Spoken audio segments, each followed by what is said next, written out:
Hello everyone, Namaste. Welcome back to the channel. Today we will discuss exit load. जब भी आप mutual fund में invest करते हैं तो आपको एग्जिट लोड चेक करना चाहिए. First, let's understand what is an exit load. Exit load आपको नाम से ही पता चल रहा होगा कि म्यूचुअल फंड से अगर आप पार्शियली या फुली एग्जिट करते हैं तो म्यूचुअल फंड कंपनी आपको चार्ज करती है. एग्जिट लोड आपको तब लगता है अगर आप एग्जिट करते हैं विद इन सर्टन पीरियड, और ये पीरियड डिफरेंट होता है for different mutual funds. Mutual fund company आपको certain percentage of NAV charge करती है. एनएवी मतलब नेट एसेट वैल्यू. जैसे शेयर्स का प्राइस होता है वैसे ही म्यूचुअल फंड यूनिट्स का एनएवी होती है. म्यूचुअल फंड कंपनी चार्ज करती है इन्वेस्टर्स को ताकि वो डिस्करेज हों विड्रॉ करने से और प्रोटेक्ट करे interest of long term investors. Let's understand with an example. Suppose आपने इन्वेस्ट करा था 1,20,000 on 1st Jan 2024 in x equity mutual fund जब उसकी एनएवी थी 100 और वो चार्ज करते हैं एक्सपेंस रेशियो 1%. आपने इन्वेस्ट करा 1,20,000. पहले एक्सपेंस रेशियो चार्ज करी जाएगी 1,20,000 इंटू 1%, दैट इज 1,200 रुपीज़. तो आपको यूनिट्स मिले 1,20,000 minus 1%, which is expense ratio divided by 100, that is 1,188 units. और आप इसे सेल कर देते हैं 20 दिसंबर 2024 को जब उसकी एनएवी है 116. आपके पास यूनिट्स हैं 1,188. अब उसकी एनएवी है 116. तो 116 इंटू 1188, दैट इज 1,37,808. ये आपको मिलने चाहिए. क्योंकि आप ये म्यूचुअल फंड को सेल कर रहे हैं विद इन 1 ईयर, तो आपको म्यूचुअल फंड कंपनी चार्ज कर रही है एग्जिट लोड ऑफ 1%. तो एग्जिट लोड हुआ 1,37,808 into 1%, that is 1,378. तो आपको म्यूचुअल फंड कंपनी से पैसे मिलेंगे 1,37,808 माइनस 1,378, दैट इज 1,36,430 रुपीज़. ये 1,378 रुपीज़ आपके डिडक्ट ना होते अगर आप उसे सेल ना करते विद इन 12 मंथ्स. ये तो था अगर आप लमसम इन्वेस्टमेंट करते हैं, मतलब आप इकट्ठी इन्वेस्टमेंट करते हैं. वही अगर आप एसआईपी करते हैं, मतलब सिस्टमैटिक इन्वेस्टमेंट प्लान, आप रेगुलरली इन्वेस्ट करते हैं फिक्स्ड अमाउंट. एसआईपी के केस में हर इंस्टॉलमेंट को सेपरेट इन्वेस्टमेंट माना जाता है. सपोज आप इस साल एसआईपी स्टार्ट करते हैं 1st of every month of ₹10,000 और आप उन्हें सेल कर देते हैं ऑन 20 दिसंबर 2024. जो आपने इंस्टॉलमेंट करी एवरी मंथ, उसको जब आप रिडीम करेंगे उस पर एग्जिट लोड लगेगा या नहीं, ये डिपेंड करता है कि आपने कब उसे परचेज करा था और क्या आप उसे विद इन 12 मंथ्स रिडीम कर रहे हैं या नहीं. सपोज आप 20 दिसंबर 2024 को 10,000 रिडीम करते हैं, तो सबसे पहले रिडीम होंगे वो यूनिट्स जो आपने सबसे पहले बाय करे थे, मतलब 1st Jan को. क्योंकि आप रिडीम कर रहे हैं 1st Jan वाली यूनिट्स विद इन 1 ईयर, उस पर एग्जिट लोड लगेगा. और वही अगर आप ये रिडीम ना करते 20 दिसंबर को, बट आप रिडीम करें 20 Jan 2025 तो एग्जिट लोड नहीं लगेगा।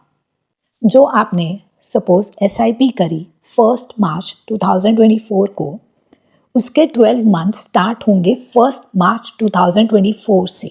मतलब हर इंस्टॉलमेंट को सेपरेट इन्वेस्टमेंट मानना है और उन पर एग्जिट लोड लगेगा या नहीं वो डिपेंड करता है कि उस SIP की इंस्टॉलमेंट डेट क्या थी।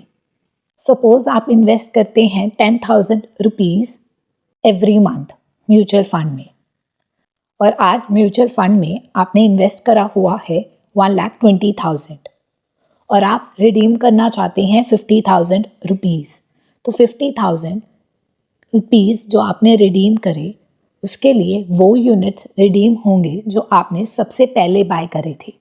मतलब पहले जनवरी के, फिर फेब के, फिर मार्च के, फिर अप्रैल के एंड सो ऑन।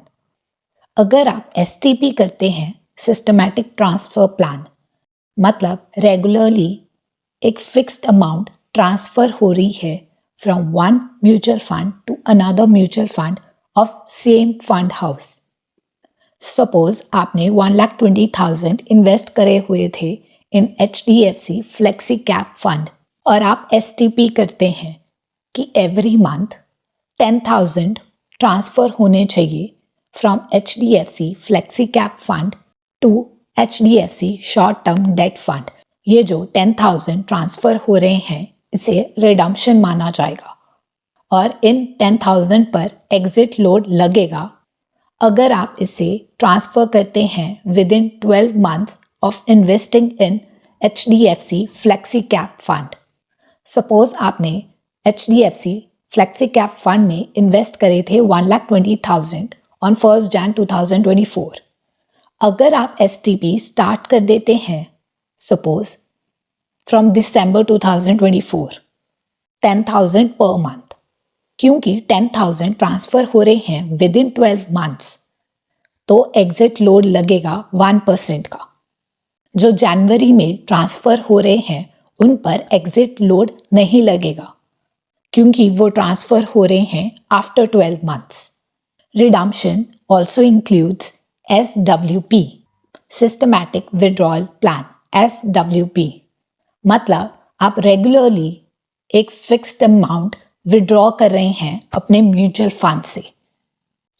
सपोज जो आपने 1,20,000 HDFC फ्लेक्सी कैप में इन्वेस्ट करे हुए थे, आपने SWP ऑप्शन चूज करा कि आपको दिसंबर से एवरी मंथ 10,000 विड्रॉ हों। अगर आप विड्रॉ करते हैं विद इन 12 मंथ्स तो एग्जिट लोड लगेगा, वरना नहीं लगेगा। एग्जिट लोड हर म्यूचुअल फंड में नहीं लगता। कुछ म्यूचुअल फंड एग्जिट लोड नहीं चार्ज करते और कुछ म्यूचुअल फंड में ये सर्टेन पीरियड 12 मंथ्स ना होकर 15 डेज, 3 डेज एक्सेट्रा होता है। इक्विटी म्यूचुअल फंड में यूजुअली ज़्यादा एग्जिट लोड लगता है और स्पेसिफाइड टाइम पीरियड भी ज़्यादा होता है देन डेट फंड्स। अब आपके दिमाग में एक क्वेश्चन आ रहा होगा, so where does the exit load go? जो म्यूचुअल फंड को कम पैसे देने पड़े बिकॉज ऑफ एग्जिट लोड, उस पैसों का क्या होगा? ये जो म्यूचुअल फंड कंपनी ये फ़ी चार्ज कर रही है वो उनका प्रॉफिट नहीं है। उन पैसों से म्यूचुअल फंड को परचेज करना होगा और शेयर्स। उन पैसों को ऐड करा जाएगा इन म्यूचुअल फंड स्कीम।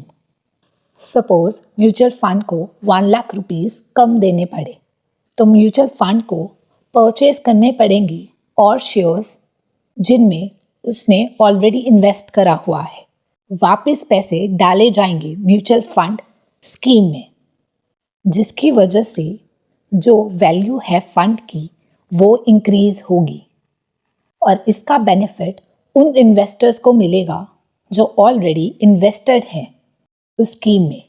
मतलब एग्जिस्टिंग इन्वेस्टर्स को फ़ायदा होगा क्योंकि NAV स्लाइटली ऊपर मूव करेगी, क्योंकि म्यूचुअल फंड कंपनी ये पैसे डालेगी म्यूचुअल फंड स्कीम में इसलिए एनएवी म्यूचुअल फंड की इंक्रीज होगी।